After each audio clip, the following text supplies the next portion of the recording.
Ini soal kan aksi di Jakarta yang beberapa waktu lalu ini akan merembes ke daerah, terutama Aceh, dan kabarnya hari Senin juga mulai ada aksi. Ya, saat ini masih sangat stabil keamanan kita di Aceh. Saya menghimbau kepada seluruh masyarakat Aceh, tenang, harap tenang semuanya. Kalaupun ingin berunjuk rasalah dengan cara yang aman, damai, dan sesuai aturan.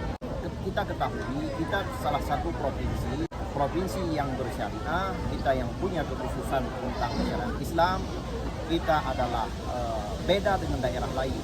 Jadi silahkan berikan unjuk rasa, tetapi dengan cara aman, damai, dan tidak perlu kita lakukan secara anarkis atau secara kasar. Kita beda, seperti saya sampaikan. Jadi saya berharap kepada seluruh masyarakat Aceh sesuai dengan arahan Pak Gubernur semalam menyampaikan kepada saya untuk menghimbau kepada seluruh masyarakat Aceh harap